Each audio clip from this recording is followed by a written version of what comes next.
Hey everyone, Vidhi here, and I'm currently a first year TU Delft Computer Science and Engineering Bachelor student. Today I'm going to be talking about how I prepared for the CST entrance exam, specifically the algorithmic thinking portion. This is the last video in my preparation series, and you can check out my mathematics preparation and logic and reasoning preparation videos on my channel, and I'll also link them down in the description. If this series helped you, feel free to subscribe for more content, and I'll probably be making more videos like how my first year as a CSC student goes. Now, let's go on to algorithmic thinking.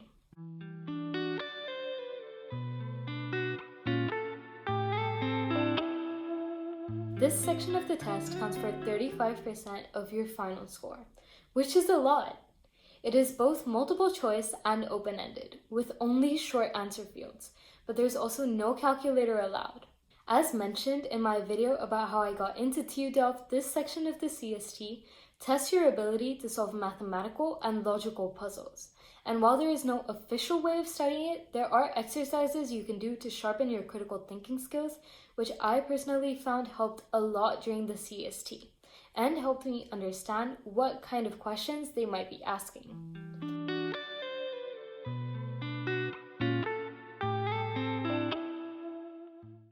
The first way I improved my problem-solving skills for this section of the CST was by using a website called Bebrus. Bebrus is an international computing challenge that tests participants on their computational thinking skills.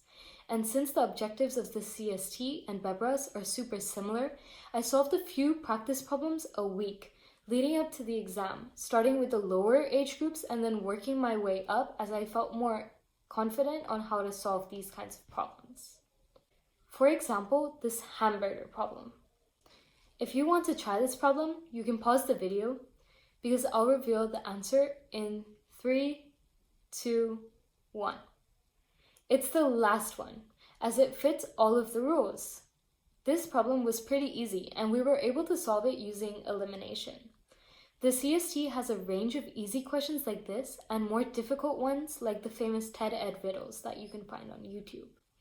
However, because there's no official materials given, I would say that it is a lot more beneficial to spend your time studying the materials for mathematics and for logic and reasoning.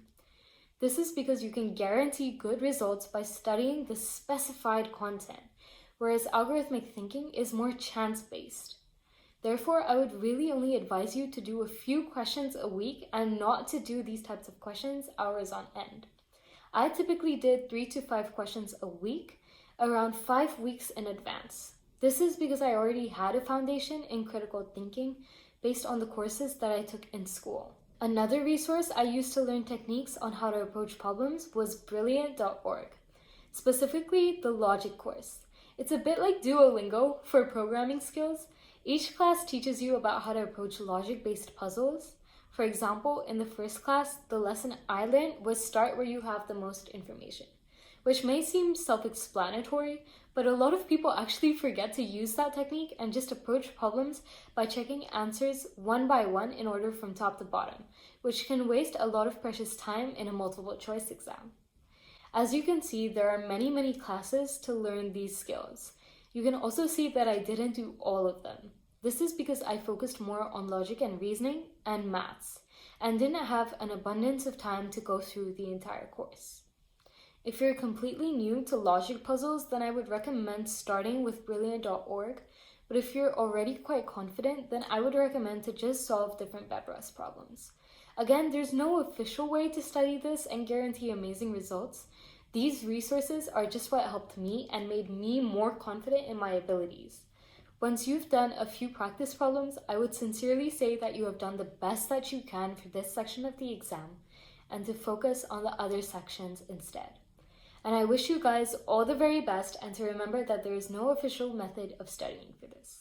I hope you guys enjoyed this video. I hope that it shows you what kind of problems to expect, and I'll put the links to both of the resources I used in the description. And if this video helped you, please consider subscribing, and I'll continue doing my very best to help you guys. So thank you for watching, I hope you enjoyed it, and see you next time.